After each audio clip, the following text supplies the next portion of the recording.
My dear viewers, welcome to my channel Shri ji coaching classes. आज हम आपको यूरोप में राष्ट्रवाद जो एमसीक्यू हैं उनको तो क्विक रिवीजन बताएंगे। तो सबसे पहले आपको एमसीक्यू करने का होते हैं जो 20 मार्क्स के होते हैं, और इन्हें करने के बाद इसमें या तो सही होता है या गलत होता है। और क्वेश्चनों में तो हम कुछ ट्राई करके कुछ लिख भी सकते हैं, लेकिन इसमें कुछ नहीं लिख सकते हैं, तो इसलिए आपको एमसीक्यू करने पड़ेंगे। फ्रांस में गणतंत्र की घोषणा कब हुई थी? फ्रांस में गणतंत्र की घोषणा 1815 में हुई थी। फ्रांस की क्रांति कब हुई थी? 1789 में।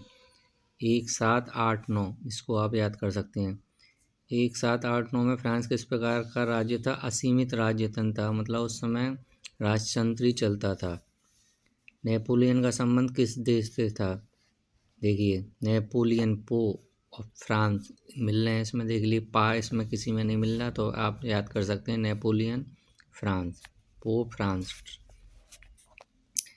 नेपोलियन नागरिक संहिता को कब लागू किया था? 1804 में। कौन सा 1804 में? नेपोलियन कोड में नहीं जोड़ा गया था। देखो ना, जन्म, तो जन्म से प्राप्त विशेषाधिकार। राष्ट्रवाद का प्रारंभ सर्वप्रथम किस देश में हुआ था? राष्ट्रवाद का आपने देखा था कि सबसे पहले फ्रांस में ही क्रांति हुई थी, और 9th में भी आपने पढ़ा था, तो फ्रांस है इसका आंसर। राष्ट्रवाद की अवधारणा जन्म किस घटना से मानी जाती है? ये भी फ्रांस की क्रांति है। यूरोप में राष्ट्रवाद के उदय के क्या कारण थे? देखिए, नए मध्यम वर्ग का उदय हुआ था, उदारवादी विचारधारा का प्रसार हुआ था, क्रांतिकारियों का उदय, ये सभी है। इसके बाद हमारे मध्य वर्ग के उदय का कारण था औद्योगिकरण, इंडस्ट्रियलाइजेशन। जॉल वेराइन का गठन कब किया गया था? 1834 ईस्वी में। नेपोलियन की पराजय कब हुई थी? 1815 में। वियना सम्मेलन की मेजबानी किसने की थी? मेटरनिख ने। फ्रांस में किस शासन वर्ग की पुनर्स्थापना वियना काउंसिल द्वारा की थी? बूर्बो वंश। यूरोप में प्रथम विद्रोह कब हुआ था? जुलाई 1830 में।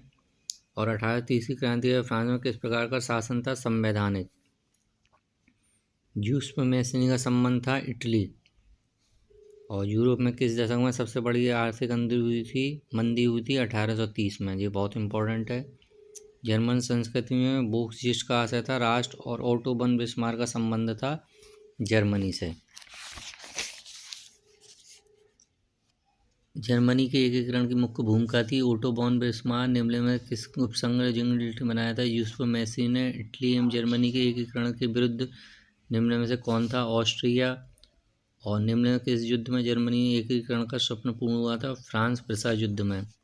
प्रिसा के राजा विलियम प्रथम जर्मनी को सम्राट कब हुआ? जनवरी 1871 में।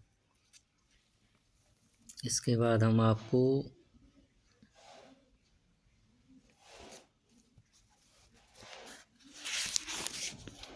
नेपोलियन सुधार संहिता के सुधार संबंधी उदाहरण किस प्रकार राष्ट्रपति थे? ये बहुत इंपॉर्टेंट है। देखिए, नेपोलियन द्वारा फ्रांस के विशाल क्षेत्रों में सुधार की आवश्यकता को देखते हुए 1804 में एक विधि संहिता का निर्माण किया था। इसमें उन्होंने जन पर आधारित विशेषाधिकार को समाप्त कर दिया था। इस संहिता में निम्नलिखित विशेषताएं देखी: कानून के समझ समानता का अधिकार, सामंती व्यवस्था को समाप्त तथा भूधारकों जागीरदार शुल्कों का अंत, एक समान कानून व्यवस्था, मानक भार और राष्ट्रीय मुद्रा का प्रावधान, कारीगरों के श्रेणी संघों के नियंत्रण से मुक्ति, रूढ़िवाद की नई भावना, और क्रांतिकारियों का उदय।